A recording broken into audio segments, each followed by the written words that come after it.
Oh no. Back in 2006, there was a real vibe. Superman was back. And when I finally watched it, I was like, why are they so quiet? Now it's so loud! Jesus. Rewatching it now though, it's not that bad. Something changing your mind.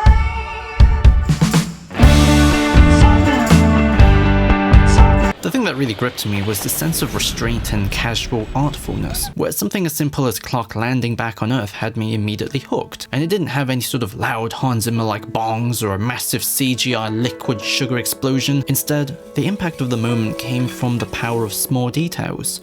We focus on the table shaking, the radio being scrambled, and finally Martha's reaction to the crash. We follow her surprise, her fear, and then her joy when she finally reunites with her son. It's a confident few minutes that's focused on suspense over spectacle. Oh my boy.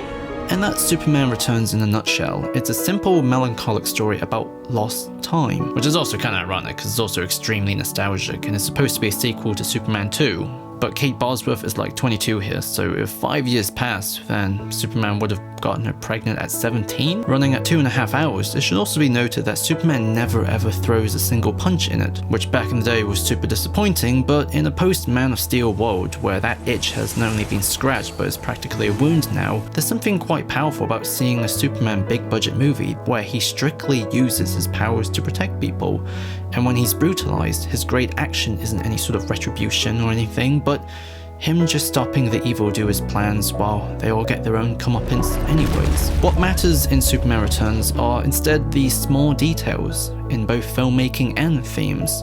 At its heart, it's a story about someone coming home and seeing how everything is the same but also different, therefore not knowing if they're still relevant. Clark left 5 years ago in search for something more out there, hopefully other Kryptonians, hopefully a home, but he only found a graveyard. I'm all that's left. Therefore he lost precious time with Lois, who's learned to live life without him.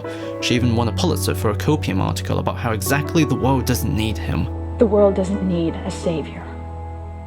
And neither do I. But without Superman, the world is in turmoil, and she lives in the shadow of him. She's engaged with Cyclops, who's a journalist and a pilot, with a son who has health difficulties, because this little Jason kid isn't exactly who she thinks. Clark said the reason you left without saying goodbye is because it was too unbearable for you. Personally, I think that's a load of crap. Maybe Clark's right. Time is lost when you go back to create a place that doesn't need to exist. It's Clark's lack of attention to the small details before leaving that has now made living so much harder now. Yes, well, we can thank the Man of Steel for that. I mean, he's really good at swooping in and catching the bad guys, but he's not so hot at the little things, like Miranda rights, due process, making your court date. But what Superman does have are memories. Memories that are like gifts from the past that enriches his appreciation of the present. When he's on the farm, it starts out cold and silent, but the music slowly drifts in as he remembers what it was like to use super speed and discovering flight when he was young. When he's being a creepy stalker and is thus heartbroken to hear that Lois was not in love with him, he flies off, all teared up. But it's the memory of Jor-El's words, which warned him that he'd never be human despite being raised by them, that his son's purpose is instead be the light to show them their potential. Even though you've been raised as a human being, you are not one of them. They can be a great people, Kal-El, they wish to be. They only lack the light to show the way. For this reason, above all, their capacity for good. I have sent them you, my only son.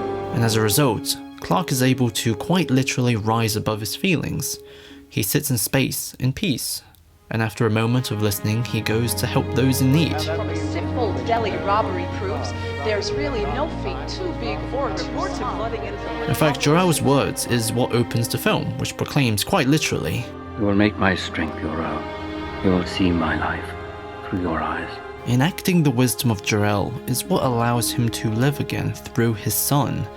And this son can also then see the world as his father did, without jealousy or want. And then there's Lex Luthor. You're bold.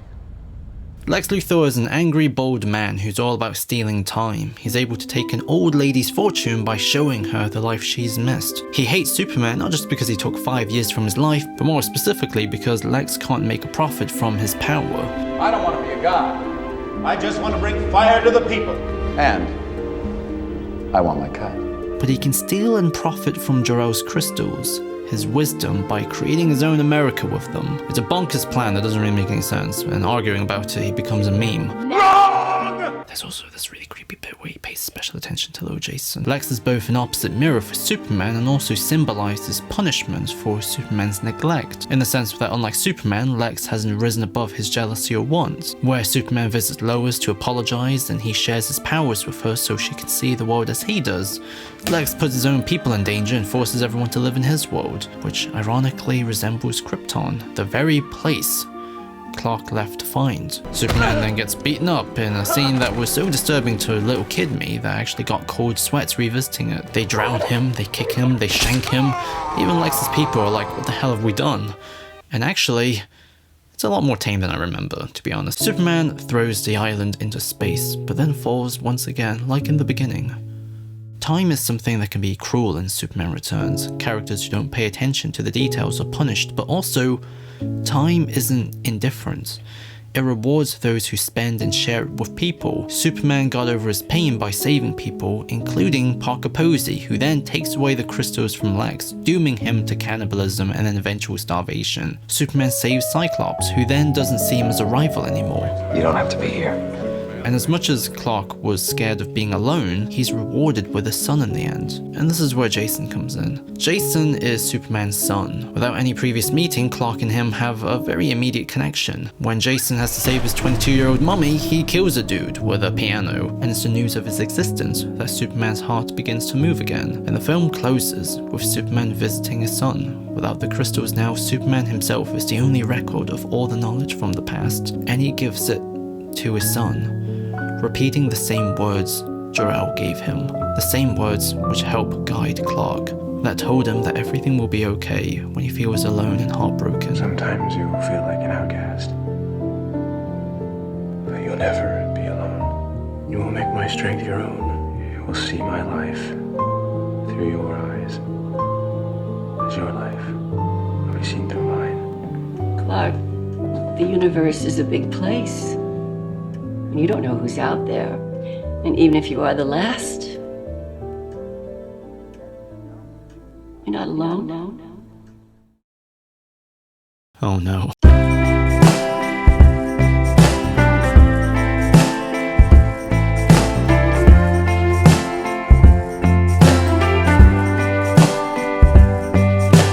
I was out of town to find myself a way to get myself out of this world. You were not about, and I blame myself. So yeah, that was the Superman Returns video. I have no clue why I made this. That's it.